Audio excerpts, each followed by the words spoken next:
మా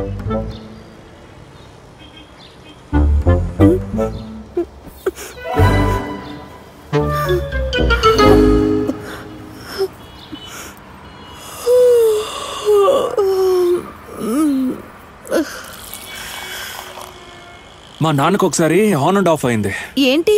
హార్ట్. అందుకే రోజు యోగా చేస్తున్నాం. మీరు కూడా యోగా చేయండి. నాకేమైంది? ఏమండి, యోగా చేస్తే మన బాడీలో ఉన్న స్పేర్ పార్ట్స్ అన్ని బాగా పనిచేస్తాయి. అంతేకాదు మీ బ్రెయిన్ కూడా క్లీన్ అయిపోద్ది. మీరు ఇలా పిచ్చి పిచ్చిగా మాట్లాడడం ఆపేస్తారు. నన్ను చూస్తే మీకు పిచ్చిదానిలా కనిపిస్తుందా స్వామి? లేదండి, యోగా చేయడం మంచిది అంటున్నా. నన్ను ఆ డ్రామా రంగం దగ్గర దింపేస్తారా? అక్కడ మా ఊరాయన రంజప్ప ఉన్నారు, సెక్యూరిటీ గార్డు. అక్కడికి వెళ్తే ఆయనతో పాటు ఊరికి వెళ్ళిపోతాను, లేకపోతే అక్కడే ఏదో ఒక పని చేసుకుంటాను. ఉన్నది ఒక్కటే జీవితం. ఈ రోజు ఏం జరుగుతుందో తెలియదు, రేపేం జరగబోతుందో తెలియదు. మనం ఏం తినాలి, ఏం చేయాలి అన్ని రాసి పెట్టేశారు. విధి మన చేతిలో ఏం లేదు. నేను ఇప్పుడు ఏమన్నానని అలా తిడుతున్నారు? తిట్టట్లేదండి, అనుభవంతో చెప్తున్నాను. అందుకే అన్నానండి, మన బ్రెయిన్ ని క్లియర్ చేసుకోవాలి అని. నేను ఒకటంటే మీరు ఒకటి అర్థం చేసుకుంటున్నారు. సరే త్వరగా తాగండి, ఎక్కడికి వెళ్ళాలో అక్కడ డ్రాప్ చేస్తాను.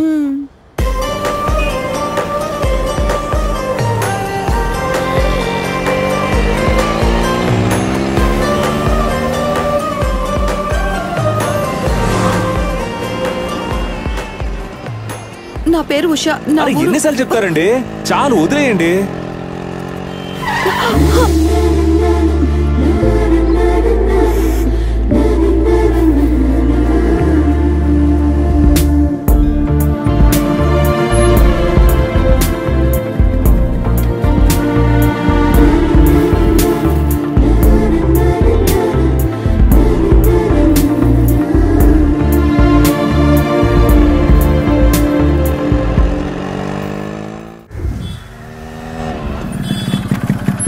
మీరు చెప్పిన అడ్రస్ ఇదే.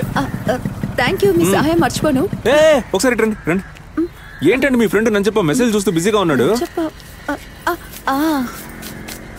తీసుకోండి. నాకు డబ్బులు వద్దు. తీసుకోండి, జాగ్రత్తగా ఊరికెళ్ళండి, హ్యాపీగా ఉండండి. వస్తాను మరి.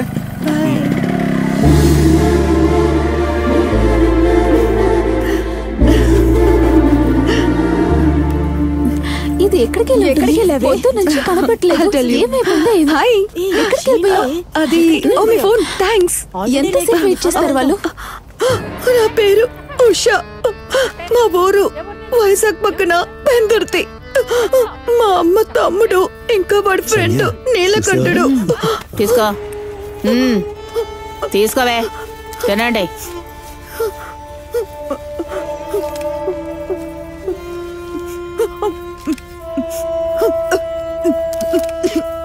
ఏ అన్న ఎప్పుడు చూడలేదా? నెమ్మదిగా తిను. గొంతులో చిక్కుకుని మళ్ళీ లాకప్ డెత్ లో చచ్చి మా బుర్ర తినకు. తిను.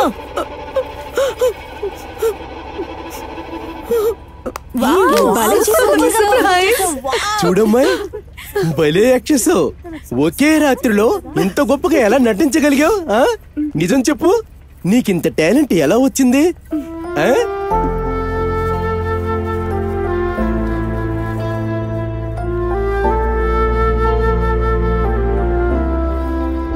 నిషా, రాత్రికి రాత్రి ఎలాగే మహానటివయ్యావు? రాత్రి ఏమన్నా ఎన్టీఆర్ గానీ రామ్ చరణ్ గానీ దొరికాడా? పవర్ స్టారే దొరికారే. ఇవాళ రాత్రికి మన హైదరాబాద్ వెళ్ళాలి. ఛాన్స్. ఇంకా 3 రోజులకి నేను ఇక్కడే ఉండబోతున్నాను. మీరు ఎక్కడికైనా వెళ్ళి చావండి. ఇక్కడే ఉంటావా? నాకు ఈ కాస్ట్యూమ్ కావాలి, నేనే తీసుకుంటాను. ఓకే.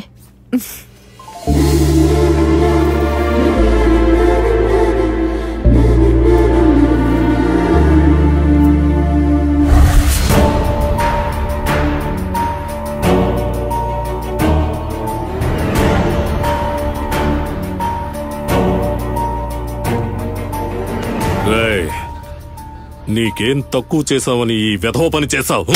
అన్నా వద్దన్నా, వదిలే అన్నా.